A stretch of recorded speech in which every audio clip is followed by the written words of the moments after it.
Allô? Oui, salam alaikum wa rahmatullahi wa barakatuh. Salam, Ahmed. Je suis désolé, subhanallah, mon téléphone il s'éteint, j'ai plus de batterie. Voilà. Subhanallah. Allah C'est musta'an. soit la batterie, soit le réseau. Ouais, c'est la batterie. Je sais même pas à partir de quand ça a coupé. Après, quand j'ai fini de répondre, je vois que tu me répondais plus, j'ai regardé mon téléphone. Et je voyais, j'étais tout noir. Allah musta'an, donc je suis parti charger là, c'est bon, non. Inch'Allah. Ah, Inch'Allah. Je Ouais, crois que c'est à partir de quand ça a coupé? j'ai plus les mots exacts, mais je crois que ça avait pratiquement fini, Harry. Ah, bah, je sais pas. Dis-moi, je me rappelle plus si tu sais plus exactement, je sais pas. Non, Je sais pas exactement où je me suis arrêté. Ben, vas-y, soit tu passes à la question suivante. Si j'avais fini, alors, Alem, pense je sais que pas où je m'étais là, arrêté, ça parce avait que, pratiquement fini, Harry. vas-y, ben, rien, Inch'Allah. Désolé, hein. Ouais, il n'y a pas de souci, Harry, t'inquiète pas. Du coup, il reste trois questions. Alors, la question Ben, numéro 13. Employer des expressions comme je croise des doigts pour toi ou toucher sa tête quand on énonce un bienfait d'Allah sur soi. On ne croit pas en cela. On ne croit pas que cela nous protège ou que ça apporte quelque chose. Et que ces gestes-là, généralement, sont des habitudes. Euh, Est-ce que c'est blâmable en soi? euh, concernant les paroles, euh, qui, et le sens des mots, ça, c'est quelque chose de très, très important qu'il faut maîtriser. Tout à l'heure, si vous avez fait attention, j'ai dit, parce que je parlais, j'ai dit catastrophe naturelle. Après, je me suis rattrapé, j'ai dit cataclysme. Parce que la dernière fois, j'avais fait un live avec Frère Zakaria, j'avais dit ça, et on m'avait dit dans les commentaires, Harry, catastrophe naturelle, ils m'ont envoyé des liens, je sais pas quoi. Dans les mots, les termes, d'accord? Il y a plusieurs catégories, il y a plusieurs manières de prendre un mot. Soit ce mot, le sens de ce mot-là, il implique une parole, un sens mauvais et un sens correct. C'est-à-dire que quand on le dit, on peut comprendre une parole haram, du shirk, etc. Mais on peut comprendre aussi que le mieux, c'est s'il y a un remplacement à ça, le mieux, c'est d'éviter ça. C'est-à-dire que même si nous, on veut la partie, on veut le sens qui est pas mauvais, eh ben, même si, mais il y a un sens mauvais, c'est-à-dire qu'on comprend mal cette chose-là, le mieux c'est d'éviter. Comme ça, le musulman, il met pas en doute son honneur, les gens ils comprennent mal, ah, il a voulu dire ça, subhanallah, juste parce que les gens ils ont ce côté, entre guillemets, provocateur. Ils veulent pas ça, mais ils le disent quand même, moi, bah, il a qu'à pas me juger. Non, le musulman, c'est pas un bon comportement ça. Il dit qu'il fait quelque chose qui peut induire en erreur, et il dit, ah, il avait qu'à pas faire de la médisance, ou c'est quoi là qui veut me juger. Non, c'est pas comme ça le musulman. C'est pas un caractère d'un musulman ça. Le musulman, c'est pas une épreuve pour les autres. Donc si vous savez que vous allez dire quelque chose ou faire quelque chose que les gens peuvent comprendre ou peuvent avoir une mauvaise opinion de vous, ne le faites pas. Ça, c'est le professionnel qui nous a enseigné ça. D'accord? Si moi si un frère a une sœur de lait, par exemple, je sais pas, lui, je sais pas moi, il est maghrébin, il est algérien, et sa sœur de lait, je sais pas moi, elle est sénégalaise. D'accord? Parce que leur mère, elles ont allaité. C'est sa sœur de lait, c'est son mahram. Mais les gens, ils savent qu'ils sont pas mariés. Est-ce que moi, je marche dans la rue, je fais exprès de marcher dans la rue pour que les gens disent, il marche avec des femmes? Non. Juste pour dire, ah, mais c'est ma sœur de lait, j'ai le droit. Oui, tu as le droit. Mais dans ce cas-là, tu dois dire aux gens. Comme le prophète sallam, quand il est sorti de la mosquée à l'I'tikaf, les compagnons, ils l'ont vu avec une femme. Et c'était sa femme. Et dès qu'ils ont vu le prophète sallam, qu'est-ce qu'il a fait le prophète sallam? Il est parti. Il est parti les rattraper. Et il leur a dit, non, mais c'était ma femme. Donc il leur a dit, la femme avec qui je parlais, c'était ma femme. Et les compagnons, ils étaient étonnés. Ils disent, mais, oh, c'est d'Allah, nous, on ne doute pas de toi. On sait que tu ne parles pas à la femme comme ça. Il a dit, non, Shaitan, il coule dans vos veines. C'est rapide. Parce que celui qui doute du prophète sallam, c'est du shirk. Donc il ne peut pas les laisser comme ça. Donc il doit les rassurer en disant, non, c'est ma femme. Donc pareil pour votre soeur de lait, que vous voyez quelqu'un, vous marchez dans la rue, c'est votre belle-mère, et les gens ne savent pas que vous êtes mariés, ou c'est votre soeur de lait, il faut dire aux gens, non, mais c'est ma soeur de lait. Vous ne le laissez pas comme ça. Parce qu'après, ils vont dire quoi? Ah, il est bizarre le frère. Ah, il fréquente des femmes. Après, on va parler de vous. Le musulman, c'est pas comme ça. Donc, s'il y a un terme qui induit en erreur ou qui a un sens qui est mauvais et un sens qui est bon, le mieux, c'est de délaisser s'il y a un remplacement. Mais il y a aussi, et ça, c'est malheureusement beaucoup de gens qui tombent dans ça, il y a des termes qui sont dans une langue, d'accord? Et malheureusement, les musulmans, certaines personnes, ils viennent prendre des termes en langue arabe, dans le jargon islamique ou en langue arabe, et ils viennent coller ça à des traductions. Donc ils prennent des traductions et ils pensent que c'est ça. Comme par exemple adorer. C'est-à-dire que en islam, on dit abada. En langue arabe, on dit abada. Ya'budullah, ou les kuffars, ya'budu shaitan, etc. Donc nous, quand on a ce mot-là, abada, et on veut le traduire en français, on va dire quoi? Adorer. Parce que c'est le terme que. Mais maintenant, quelqu'un il vient et dit, moi j'adore les pommes.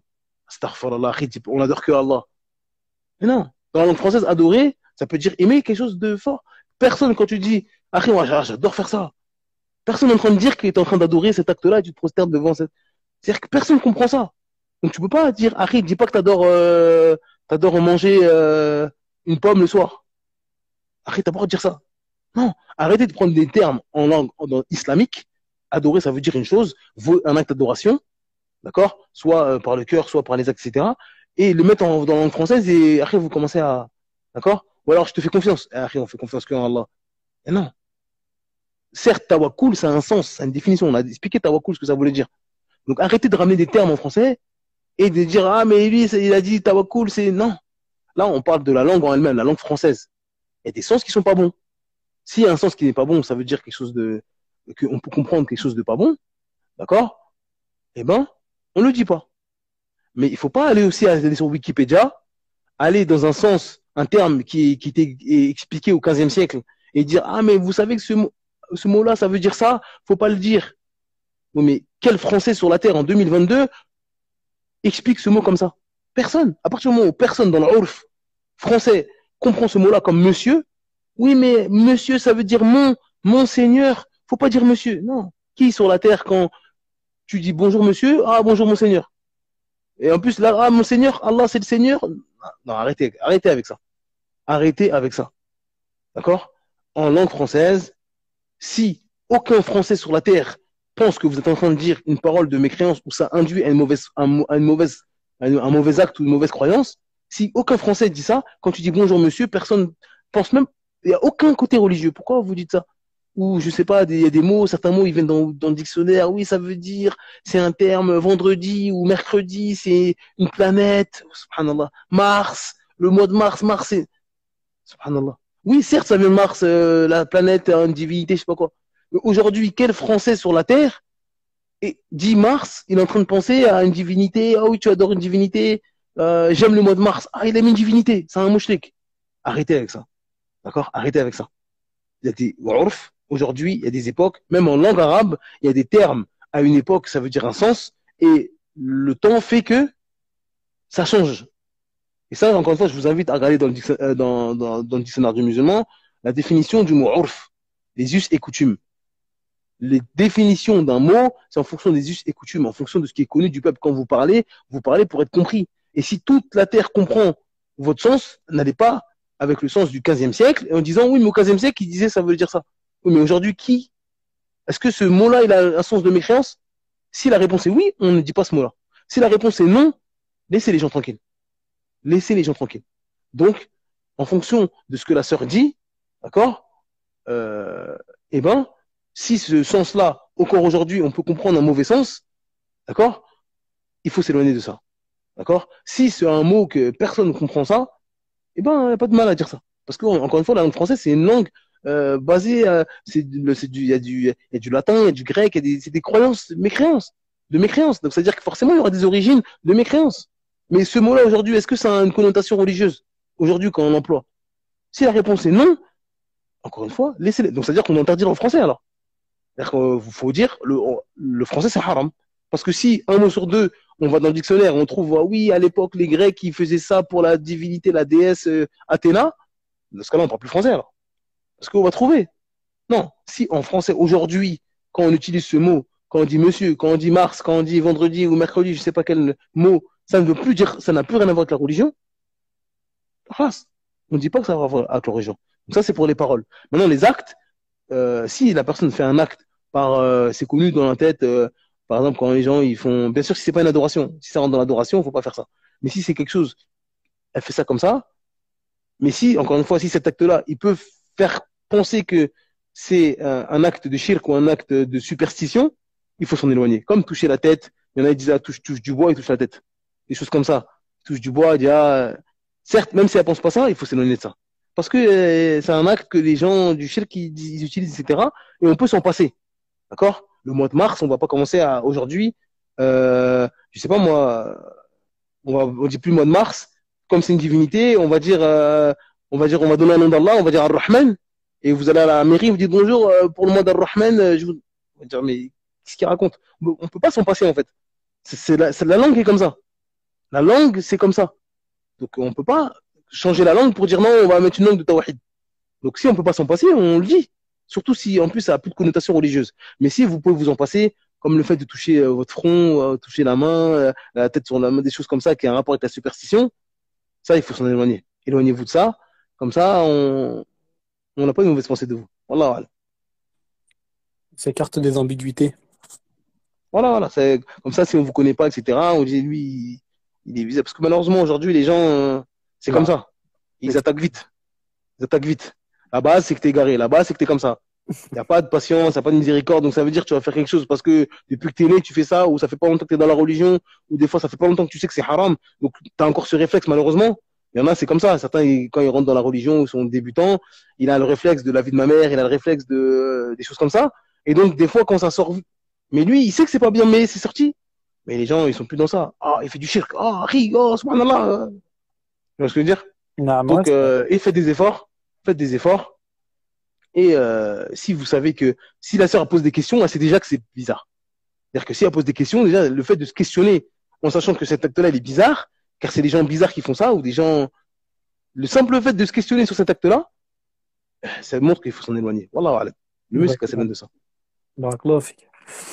Alors, la question 14. Dans le livre de Leçon de Tawhid de Cheikh Al-Wazabi, Wazabi, Afwan, qu'Allah lui fasse miséricorde, la quatrième catégorie de Tawhid est le suivi du messager d'Allah, sallallahu alayhi wa sallam. Mais du coup, nous, on obéit à Allah, mais on doit aussi obéir à un humain. Est-ce que cela, c'est pas du shirk? Chaque fois, il a répondu à ça. Il n'y a pas il y a pas de quatre catégories de tawhid. La quatrième catégorie, elle rentre pas dans ça. D'accord? L'obéissance, là, ils vont dire tawhid hukmiya ou des choses comme ça, obéir le gouverneur ou obéir au prophète. Tout ça, il n'y a pas de quatrième catégorie. Ça rentre soit dans tawhid al-uluhiyya, dans l'adoration. Quand on adore Allah Azza wa Jal, on obéit à Allah Azza wa Jal. Et Allah, il nous a ordonné de suivre le prophète. Donc ça rentre dedans. C'est-à-dire que parmi les adorations, il y a le suivi du prophète sallam, la suivi la sunna. C'est Allah qui nous a dit ça. Nous, on suit le prophète sallam, pourquoi? Parce que c'est Allah qui nous l'a ordonné. Nous, on tourne autour de la Kaaba 7 fois, et pas 8 fois, et pas 15 fois. Parce que c'est Allah qui nous a ordonné. Nous, on aime le prophète sallam. Parce que c'est Allah qui nous a ordonné. Donc tout ça, c'est le tawhid, uluhiyya. Donc ça, il n'y a pas besoin de ramener une quatrième catégorie. Il n'y a pas de quatre catégories. Allah. D'accord, barakallahu fik. Je savais pas. Alors, question numéro 15. Avoir peur des djinns, du mauvais œil, des endroits sombres, de la sorcellerie, etc., etc. Est-ce que cela est lié à un manque de tawhid? Et qu'en est-il des waswas? Encore une fois, on va pas forcer, on n'est pas des forceurs. Mais il y a une vidéo sur la peur en islam, sur le dictionnaire du musulman, les adorations. Parce que c'est important. Ça, c'est des termes le musulman, il doit connaître. Qu'est-ce que les types de peur? Si tu connais pas les types de peur, bah, tu vas t'embrouiller. On va te dire la peur, faut avoir peur que d'Allah. Il voit un tigre en face de lui. Il dit, ah non, je dois avoir peur que d'Allah. Il y a un tigre, il a des dents aiguisées. Naturellement, tu as peur. C'est une peur naturelle. D'accord? Donc, un djinn, le mauvais œil, le professeur il t'informe que le mauvais œil, ça tue. Donc, forcément, ce qui va te tuer, t'as peur. Si quelqu'un il a une arme devant toi, t'as peur. Ça, c'est une peur naturelle. Mais il faut pas que cette peur naturelle, elle empêche de faire des adorations, par exemple. D'accord? On te dit, il y a un djinn, il y a des gens, c'est comme ça, malheureusement. Les djinns, des frères ou des sœurs qui sont touchés par les djinns, etc., ou les djinns, ils veulent jouer avec eux, ils s'amusent avec eux, parce que des fois, ils sont au début de la religion. Certains, ils disent, ah, quand je touche le Coran, je suis pas bien, j'ai peur, on me parle, on dit mon nom quand je dors. Et lui, qu'est-ce qu'il fait? Il délaisse le Coran. Parce qu'il dit, il n'y a que quand je lis pas le Coran, je suis bien. Quand je lis le Coran, quand je fais des œuvres pieuses, je fais une journée de piété, le soir, on m'attaque. Et donc, je fais plus. Non, non. Cette peur-là, elle est pas bonne. Cette peur-là, elle est blâmable. Parce que cette peur-là t'a poussé à faire quelque chose, à délaisser des obligations ou à délaisser des choses surrogatoires. Maintenant, si c'est une peur bah, naturelle, t'as peur du mauvais œil, etc., et que ça te pousse pas à l'extrême, c'est-à-dire que déjà, ils sont dans l'extrême. Il a peur du mauvais œil, il s'habille comme un pauvre alors qu'il peut ne pas s'habiller comme un pauvre, il fait des choses pour pas que les gens voient que non. Fais les causes pour te préserver du mauvais œil, c'est-à-dire fais tes adkar, fais du halal, cache les choses si tu peux les cacher, etc. Mais si Allah t'a donné les bienfaits d'avoir de l'argent, ne va pas t'acheter des vêtements troués pour dire non mais si je mets un bon vêtement, les gens ils vont dire si j'achète une belle voiture, n'achète pas une voiture toute vieille, toute cassée, pour dire non, mais comme ça, il n'y a pas le mauvais œil. Non. Fais les causes, préserve-toi du mauvais œil, d'accord? Et aussi, montre les bienfaits d'Allah Azzawajal. Quand elle t'a donné, ça fait partie du bon comportement du musulman. Bien sûr que tant qu'il n'y a pas de gloriole, tant que tu ne veux pas te écraser les autres, etc., il n'y a aucun mal à montrer les bienfaits qu'Allah Azzawajal t'a donné.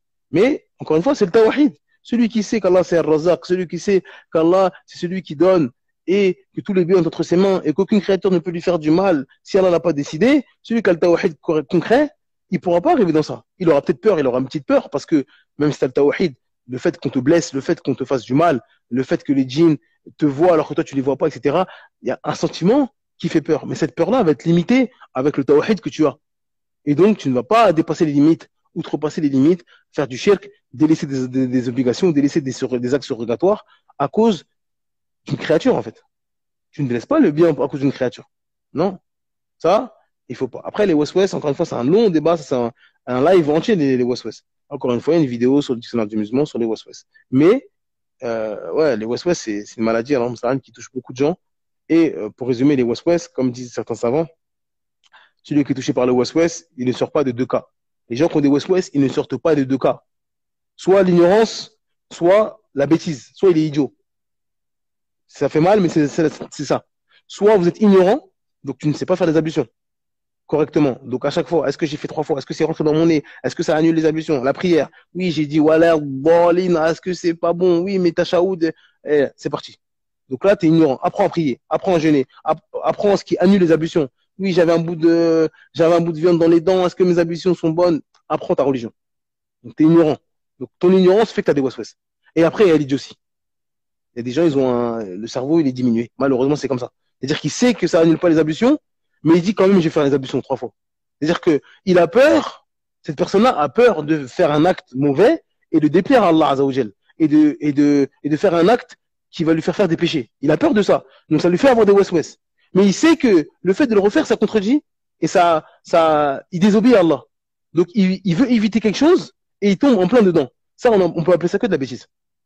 C'est-à-dire que tu as peur d'une chose, c'est-à-dire tu as peur du feu, mais toi tu prends un briquet et de l'essence et tu t'en mets sur toi et tu jettes du feu. Et tu dis, oui, mais j'ai fait ça parce que j'ai peur du feu. Mais lui, il est bête. C'est-à-dire tu as peur du feu et tu prends de l'essence et tu te mets du feu sur toi. Alors que tu avais peur du feu à la base. C'est-à-dire que toi, tu as peur. Pourquoi les West-West? La personne a la peur que sa prière n'est pas valide. La personne a la peur quand elle n'accepte pas ça. Donc il a peur de déplaire à Allah. Mais il connaît le jugement de suivre les West-West. Il connaît les jugements de suivre les pas de Shaitan. Alors qu'Allah nous a interdit ça. Il sait que ça annule pas les ablutions. Mais malgré ça, le fait qu'il sait que ces ablutions ne sont pas annulées, il dit, je vais refaire quand même. Au cas où. Là, ça, c'est la bêtise. C'est quelqu'un qui, son cerveau, c'est pas ça. Et là, c'est un problème. Parce qu'il sait. On ne parle pas de celui qui est ignorant et dit, ah, peut-être c'est pas bon. Lui, il sait que c'est pas bon. Il a appris, il a vu les preuves, il a vu les paroles de savants, il n'y a pas de souci. Mais il fait quand même. Donc lui, là, il a un problème. Il a un problème, et ça, lui, on peut faire que de pour lui. C'est-à-dire que nous, on peut lui apprendre les ablutions, le jeûne, la prière, le tajwid, qu'est-ce qui annule la fatiha, etc. On peut lui apprendre. Mais une fois qu'il a appris, et malgré il continue, ça, c'est la bêtise. Faire dua qu'Allah le soigne. Qu'Allah le soigne. Et du coup, la dernière question, c'est la question numéro 16. Comment savoir si on a concrétisé le tawhid? La concrétisation du tawhid, on a dit, à partir du moment où on connaît le tawhid, on se connaît nous-mêmes.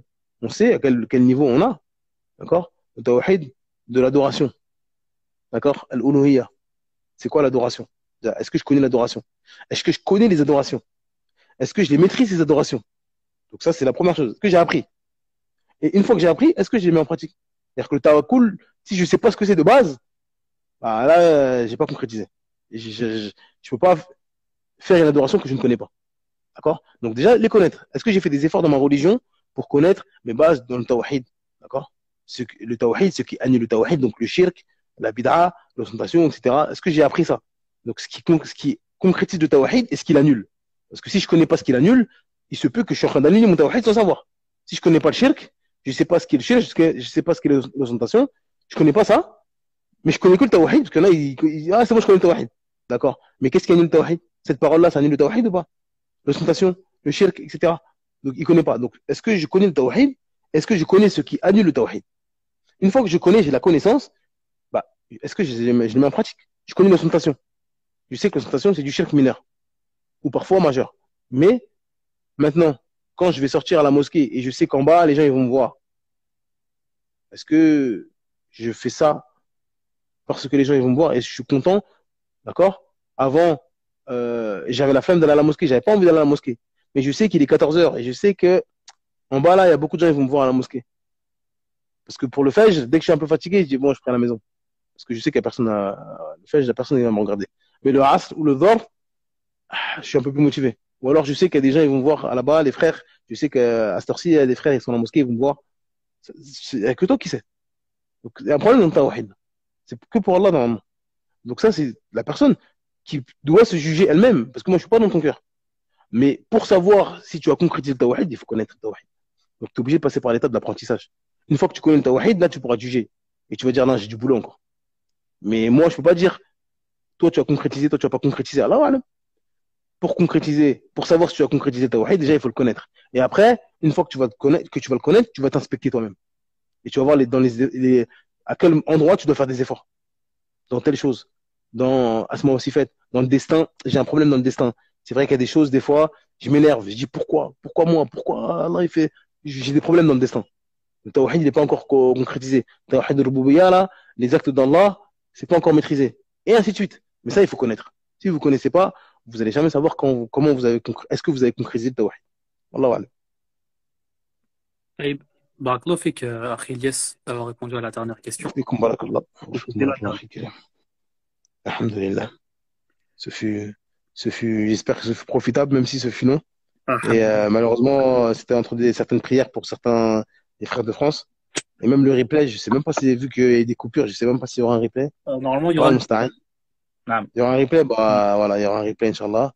Et moi, je vais voir avec le replay parce que je pense que quand ça a coupé, j'ai coupé aussi moi, de mon côté. Donc, il y aura une partie là. Quand j'ai rappelé, en fait, j'ai coupé le live. Donc, moi, j'aurai que le Donc, tu début. pourras prendre celui, J'aurai le nôtre. Voilà, vas-y, au pire, voilà. Si tu l'as en entier, tu pourras me l'envoyer, je le mettrai نعم. je le mettrai voilà. Je le mettrai sur Telegram au pire. Voilà, je le mettrai sur Telegram et voilà. Donc D'accord. voilà. Et Voilà, que l'on fait juste quelqu'un. pour finir, si tu peux nous rappeler où on peut te suivre dans les réseaux, Inch'Allah. Ta chaîne YouTube, ton Instagram, si c'est possible. Bah, à la base, c'est la chaîne YouTube, hein. C'est là où tout a commencé. Certains pensent que c'est Instagram ou etc. Non, c'est la chaîne YouTube, le dictionnaire du musulman sur YouTube. C'est là où il y a les principaux contenus, comme on a dit, les cours en détail, la croyance, les biographies, des choses, Inch'Allah, qui seront profitables pour le musulman, Inch'Allah. C'est l'objectif en tout cas. Et après, ben, vous pouvez suivre aussi sur Instagram, le dictionnaire dico du musulman, sur Twitter, sur Telegram, sur TikTok. Et voilà, hein. Et il y a la formation islamique aussi. Pour celui qui va apprendre sa religion en détail, les matières de la religion, etc. Il y a la formation islamique. Voilà, on a parlé beaucoup de la formation islamique, donc on va pas le faire là, mais voilà, ceux qui veulent plus d'approfondissement dans sa religion, etc., des cours un peu plus poussés et aussi avoir un suivi, euh, voilà, etc., voir ce qu'il a appris, ce qu'il a compris, ce qu'il n'a pas compris, avec des groupes WhatsApp, etc., pour les frères et les sœurs, ceux qui ont envie d'approfondir un peu leur religion en détail. Alhamdoulilah, il y a la formation islamique, Inch'Allah, sur i-islami.com pour vous abonner. Donc voilà. Barakallahu fik. Bah, moi, j'y suis. C'est une très, très bonne formation. Très content. Amin, amin, ya Rabb. Bah, écoute, Ilyes, barakallahu fik pour tout. Merci de nous avoir Fatum accordé du barakallah temps fik. pour répondre aux questions. Jazakallah khair. Jazakallah khair. Encore désolé pour la coupure. Non, il y a Afwan. pas de souci. Et, Ça va arriver. et voilà, qu'Allah te préserve, qu'Allah vous préserve, qu'Allah préserve ceux qui ont patienté et qui ont écouté. J'espère que ça a été profitable pour eux, Inch'Allah. Jazakallah khair, akhi al-karim. On se dit à la Salam prochaine. alaikum wa rahmatullah. Alaikum wa Inch'Allah, Inch'Allah. Avec plaisir, avec plaisir. Salam alaikum wa rahmatullah wa barakatuh. rahmatullah.